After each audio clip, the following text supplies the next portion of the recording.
This is a little late to talk about this subject, but if you're starting a new server, you're starting a new base with your friends, or you're just starting out the game, this is one of the things that you should be doing and that you should be prioritizing as much as possible, and that is a little bit of floors in your castle, in your base, and proper base management.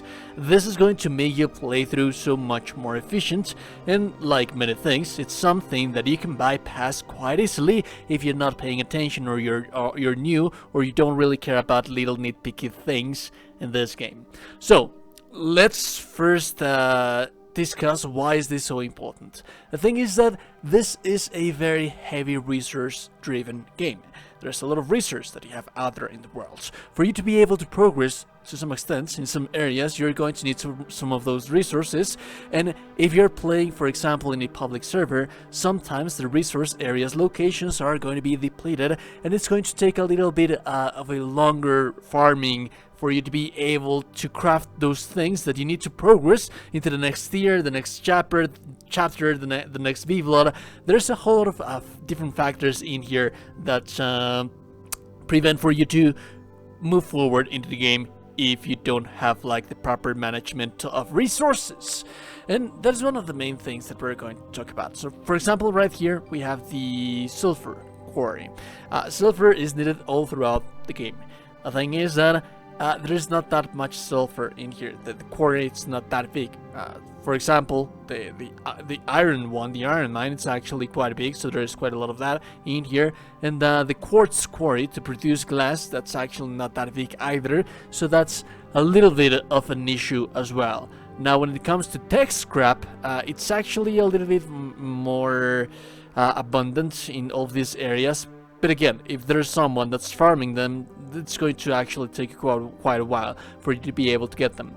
That is when your proper base management comes into play. As a matter of fact, I'm going to need something right here to showcase and demonstrate what is it that I'm talking about. But flooring. Now, where do I get the different floors? When it comes to building, you will see that in castle in here, and the foundation, you have a whole bunch of different types of floors. We have the workshop flooring, we have the forge flooring, the alchemy lab, the tailor's flooring, and this is not just something that you would use for your base to look nice. It will, of course, add to the cosmetic value of your base, of your castle, but that's not going to be the main thing. Now, where do I get floors, the new floorings? You're going to get them on research desks as well as on the study and the Arcaneum. So for example, right here on the research desks, the first ones that you are going to get are going to be forge flooring and alchemy lab flooring. These are things that you should be getting ASAP as soon as you can.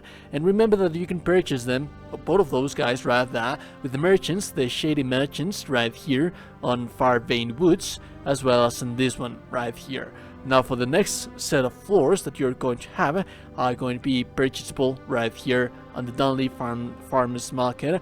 But remember that it's something that you should always be grinding for as well. When it comes to your library, you have all of these kind of little things that you can use and do to get those schematics. So that has been said now. Why is this so important? Why do I need to have the different types of floors to my different kind of workshops? To some extent, one nice thing that is going to help you is to manage and know where is it that you're going to craft things, and for you to be able to move faster in between places, know where everything is separated without having to get confused sometimes and forget about where did you left those little kind of things. So for example, right here I have my tailor bench, my advanced loom, my advanced tannery, the regular leather working station right here, and all of them I have them right here on the tailor's floor. So if we open up our floors right here, you will see that I can, for example, get rid of this flooring right here So I got rid of that one, and I'm going to lose one benefit right here. The the confined castle room, because I no longer have a roof above my head because I got rid of that little thing, but also the matching floor. The matching floor is going to give you minus 25%, reduces the cost of crafting an item when all of the floors in this room are tailor's flooring, requires a confined room. Now that I have gotten rid of that little thing, that means that I no longer have that benefit right there.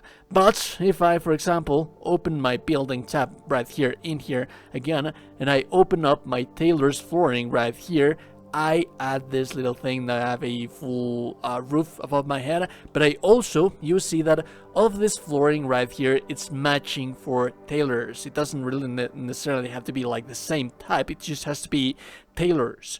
And the reason why, it's actually quite interesting.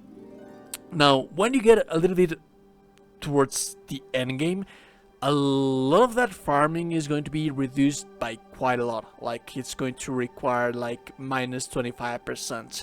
A lot of these things that you see right here are going to be connected seamlessly in between each other. So, for example, I have my shadow weave right there, and I also have my bat leather right there, if I wanted to produce a full set of Dracula's armor. So, for example, I would need 18 right here, and then we add 18 more right here, so that's 36 bat leather that I would need, and 36 shadow weave that I would need as well. But that actually has been reduced because, again, I have my matching floor right there. If I destroy this thing, you will notice that I need 12 of each instead. So that's 3 more of each one of those. So that's 3 right there, and then 3 here, that's 6, and then this is 9, that's 12. So that's actually quite a lot more that I originally did need to build that little thing right there. But not only that, not only do I need those 12 more right there, at my advanced loom, which is where I produce, I even need much more right here, because to be able to produce the shadow weave, like I said, everything is seamlessly connected. To be able to produce my shadow weave, I'm going to need more silk and more ghost yarn.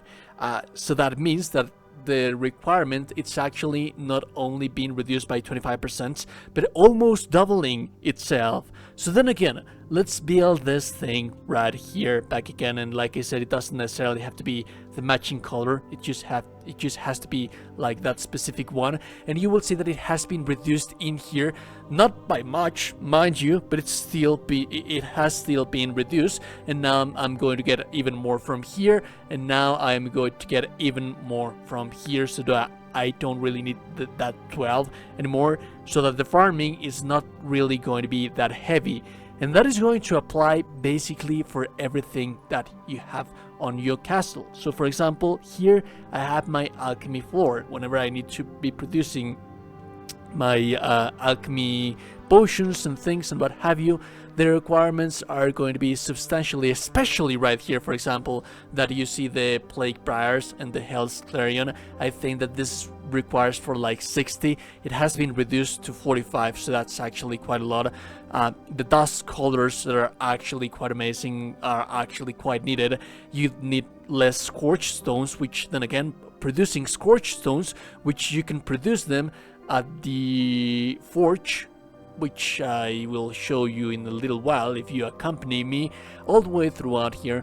Your base is actually going to be quite nice. It's actually going to be something nice to look at.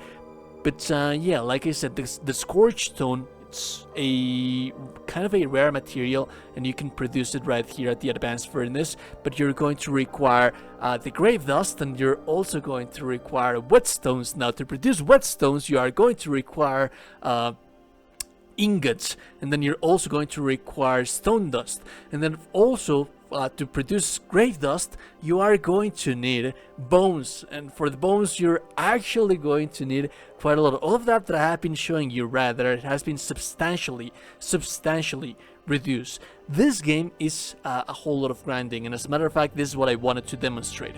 Here at the advanced grinder, you will see that I require 64 to produce just one grave dust. So that's actually kind of crazy. But that is what I wanted to demonstrate right here, is that it not only requires for you to have like the floor, as you can see right there, the floor, it's properly placed in there, but there is no separation. So every single room has to have like its own independent room on itself. So if I were to, for example, place walls in here, let's place a door right there, and then let's also place a regular wall right here. Now the benefit has been added, and from 64 I'm going down to 48.